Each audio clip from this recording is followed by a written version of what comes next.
Taste the Daily.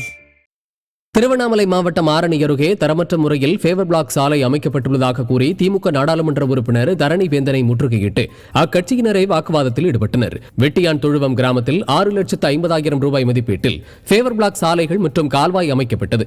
இதனை திமுக நிர்வாகி முருவம்மாள் அருணாச்சலம் ஒப்பந்தம் எடுத்துள்ளார். 3 மாதங்களிலேயே சாலை மற்றும் கால்வாய் சேதமடைந்துள்ள நிலையில் ஸ்டாலின் ஆட்சியில் அனைத்து பணிகளும் தரமற்ற முறையிலேயே அமைக்கப்படுவதாக மக்கள் குற்றம் சாட்டியுள்ளனர். சென்னை கொளத்தூரில் திருமணம் செய்வதாக கூறி பெண்ணை நம்ப வைத்து ஏமாற்றியவர் பிடிபட்டார்.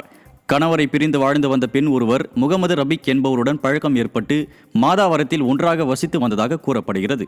இதனையடுத்து அப்பெண்ணை ரபிக் திருமணம் செய்ய மறுத்ததோடு தனிமையில் இருந்தபோது எடுத்த புகைப்படங்களை இணையத்தில் வெளியிடுவதாக மிரட்டியதாகவும் தெரிய வருகிறது. இதுகுறித்து பாதிக்கப்பட்ட பெண் அளித்த புகாரின் பேரில் முகமது ரபிக் பிடிபட்டார். ஸ்டாலின் ஆட்சியில் அனைத்து நிலைகளிலும் பெண்கள் மீதான குற்றங்கள் அதிகரித்துள்ளதாக விமர்சனம் எழுந்துள்ளது. திருவள்ளூர் மாவட்டம் கும்மிடிப்பூண்டி அருகே அதிக பாரம் ஏற்றி வந்த லாரி மோதியதில் மின்கம்பம் உடைந்து மின்தடை ஏற்பட்டது. ஆந்திராவில் இருந்து யலாவூர் நவீன ஒருங்கிணைந்த சோதனை சாவடி வழியாக அதிக பாரம் ஏற்றி கொண்டு வந்தது. அப்போது காயலர்மேடு கிராம பகுதியில் லாரியில் இருந்த மூட்டைகள் மின்கம்பியில் சிக்கி மின்கம்பம் உடைந்தது. இதனால் அப்பகுதியில் சுமார் 11 மணி நேரம் மின்தடை ஏற்பட்டதால் மக்கள் கடும் அவதியடைந்தனர். திறனற்ற திமுக ஆட்சியில் அதிக பாரம் ஏற்றி வரும் லாரிகள் மீது ஏவல் துறை நடவடிக்கை எடுக்காமல் அலட்சியத்துடன் செயல்படுவதாக மக்கள் குற்றம் சாட்டியுள்ளனர். சிவகங்கையில் நடைபெற்ற விளையாட்டுப் போட்டியை துவக்கி வைப்பதற்கு தாமதமாக வந்த அமைச்சரால் நீண்ட நேரம் சுட்டெரிக்கும் வெயிலில் காத்திருந்த மாணவர்கள் சோர்வடைந்தனர். மாவட்ட அளவிலான போட்டியை துவக்கி வைப்பதற்கு அமைச்சர் பெரிய கருப்பன் தாமதமாக வந்ததாலும் குடிநீர் உள்ளிட்ட அடிப்படை வசதிகள் நிறைவேற்றாததாலும் மாணவர்கள் மிகுந்த அவதிக்குள்ளாகினர். விடியா ஸ்டாலின் ஆட்சியில் விளையாட்டுப் போட்டிகளை கூட வெற்று விளம்பரத்திற்காகவே நடத்தப்படுவதாக பொதுமக்கள் குற்றம் சாட்டினர்.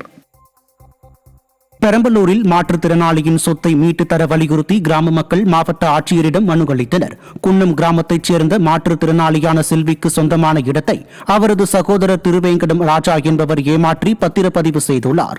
இதுகுறித்து பலமுறை புகார் அளித்தும் அதிகாரிகள் நடவடிக்கை எடுக்காததால் இடத்தை மீட்டு தர வலியுறுத்தி செல்வியுடன் கிராம மக்கள் மாவட்ட ஆட்சியரிடம் மனு அளித்தனர். திறனற்ற திமுக ஆட்சியில் புகார்கள் மீது ஏவல் துறை நடவடிக்கை எடுப்பதில்லை என மக்கள் குற்றம் சாட்டியுள்ளனர். ராமநாதபுரம் மாவட்டம் கீழக்கரையில் கழிவுநீர் கால்வாய் மூடிகள் உடைந்துள்ளதால் அசம்பாவிதம் ஏற்படும் அபாயம் ஏற்பட்டுள்ளது. கிழக்கு தெரு, லட்சுமிபுரம் உள்ளிட்ட முக்கிய பகுதிகளுக்கு செல்லும் பிரதான சாலையில் கடந்த 6 மாதங்களாக கழிவுநீர் கால்வாய் மூடிகள் உடைந்து ஆபத்தான நிலையில் உள்ளன. இதனை சீரமைக்க கோரிக்கை விடுக்கப்பட்டும் விடிய அரசின் நகராட்சி நிர்வாகம் செவிசாய்க்கவில்லை என மக்கள் குற்றம் சாட்டுகின்றனர். ரோடு பார்த்தீங்கன்னா கிட்டத்தட்ட 6 மாத காலமாக அந்த ட்ரைனேஜ் மூடி உடஞ்சி கிடக்கு. ஒரு முயற்சி இது வரைக்கும் எடுக்கலை. இதில் பார்த்தீங்கன்னா கனரக வாகனங்கள், காலையில் தண்ணி வண்டி, காங்கிரீட் போடக்கூடிய மிஷினு, இந்த மாதிரி ட்ரக்கு, பள்ளிகளுக்கு செல்லக்கூடிய குழந்தைகள், முதியோர்கள், கர்ப்பிணி பெண்கள், இந்த மாதிரி இன்னும் பல ஆட்கள்லாம் இந்த ரோடுகளில் கிடக்கிறாங்க. அதனால் மிகவும் சேதம் அடைஞ்சு கிட்டத்தட்ட 6 மாதம் ஆச்சு. இதுவரைக்கும் நகராட்சியில் உள்ளவங்களோ இந்த வார்டில் உள்ள கவுன்சிலர்களோ இது வரைக்கும் கண்டுக்கறல. இன்ன வரைக்கும் அந்த மூடி அப்படியே தான் உடஞ்சி தான் கிடக்கு.